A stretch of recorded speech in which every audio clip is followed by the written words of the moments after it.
Hey, you know where this movie really makes me want to go? CVS. We fly! Yes, Salem, we're back! The witches of Walgreens are back, going inside a Walgreens using Walgreens products, and I'm sorry, what the hell are we doing in Hocus Pocus 2?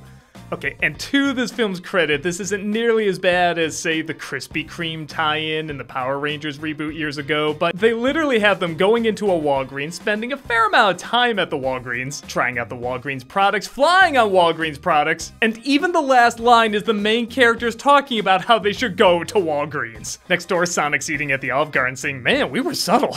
So, okay, before I give you my thoughts on this movie, I should give you my thoughts on the original. Definitely, because I've technically reviewed it 3 times. Yeah, I guess my views on it have changed a little bit over the years, and to sum up, I don't really get into the original, but I see why others do. It has a nice look, it really feels like Halloween, there's a good energy to it, and the chemistry off the actresses is great. It looks like they're having fun shooting the movie, and I think that really connects with a lot of audiences, especially people who grew up with it. Just for me, I didn't get into the 90s cliches, I didn't think the writing was that funny, I didn't think the idea was that original.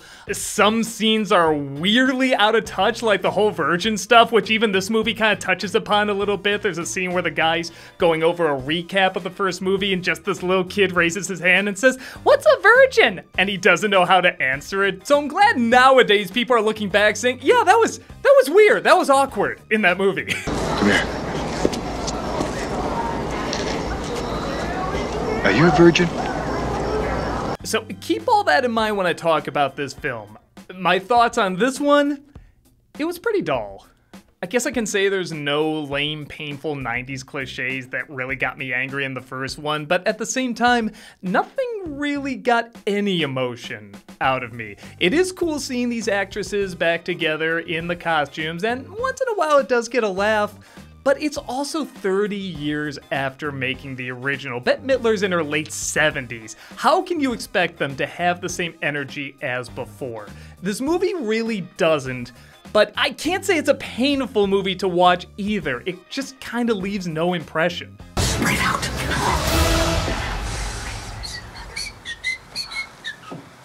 That is the most energy you'll see out of them in the film. This is the most by-the-book, here we go again sequel. It goes through all the same beats. Some kids in modern day light a candle, bringing the witches back to life. They go to the cottage, they get the book. Doug Jones as a zombie comes to life. They go on stage, sing a song that hypnotizes the crowd. They're all under their control. The kids outsmart the witches for a while, but they find a way back, and it all works up into a climax in the woods.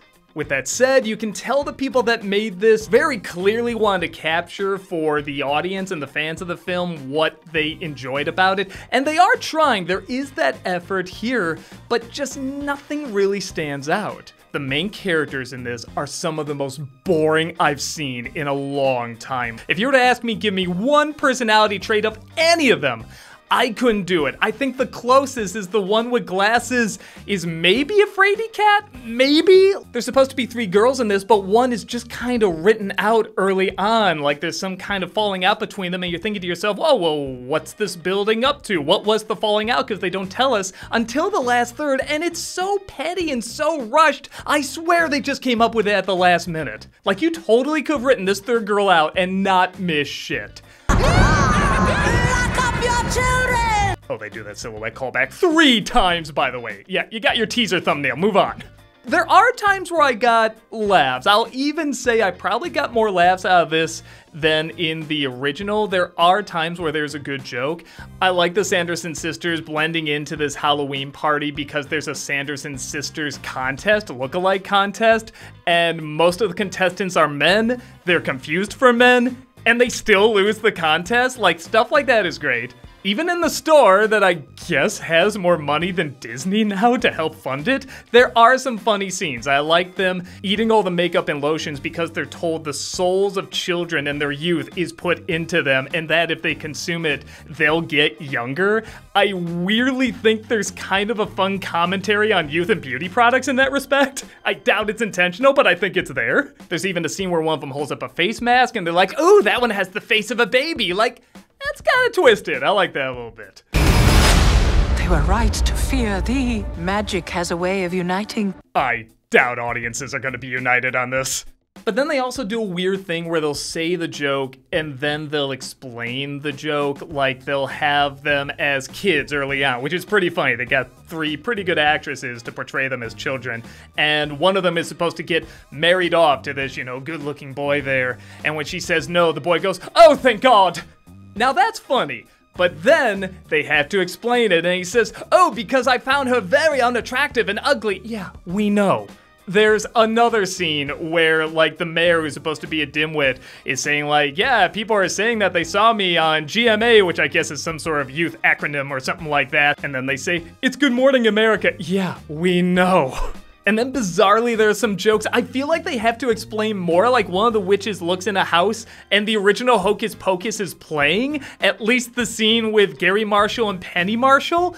Which just makes me question so many things, like, did Penny Marshall and Gary Marshall just make a movie that was recreating a scene with 2 people that just happened to look like Gary Marshall and Penny Marshall in real life? Like, I didn't follow it. And then to make it more confusing, literally the following scene, the next edit, has somebody looking at 2 people who are dressed up like Gary and Penny Marshall from the movie. And even they're confused. I'm confused. I don't follow that. Whoa, wait, can we talk about this? No. Some of the ingenious writing that returns in this. But with all that said, it does look like the actresses playing the sisters again are having a good time, and I feel like they still work pretty well off each other. Again, the jokes are hit and miss, but at least there's some that hit. It's not one where you have to rely entirely just on their performances.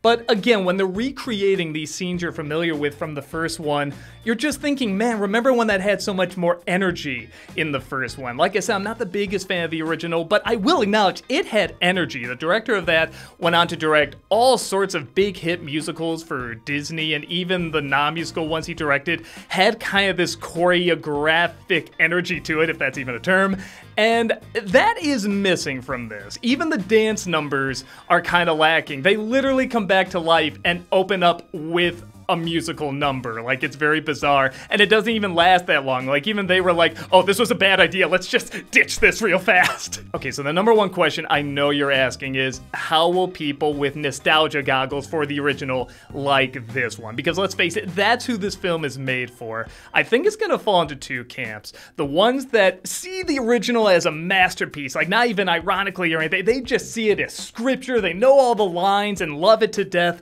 I don't think they're gonna like this film, because I think they're constantly gonna see a lot of these callbacks, and they're gonna say, yeah, we saw that before and it doesn't feel as special or fresh. But I think people that saw the original and just liked it as a fun little movie, I think they'll like seeing these actresses get together again and laugh at a few of the jokes. But then they'll never watch it again. I don't think this is going to be a movie that everybody puts on every Halloween, where, again, even though I'm not the biggest fan of the original, I do get why people put it on. It does really have that Halloween atmosphere. This one at times has it, but it's mostly drenched in this ugly brown filter that just is not pleasant to look at. So I don't know, let's give it 2 out of 4 Walgreens coupons? 2.5? It doesn't matter. You've decided whether or not you're going to watch this. On that note, if you have seen this, what did you think? Did you think this was just as good as the original? You liked the callbacks? It was great seeing these 3 actresses together again. They had the same magic as before. Or did you think it totally ruined what the original did and it was just another cash grab and Disney should be ashamed of themselves? God damn you, Walgreens. Or are you somewhere in the middle where you're just like, it was fun seeing them again, but I will never ever watch this again as long as I live? Let me know your thoughts, and I'll see you next time. Take care.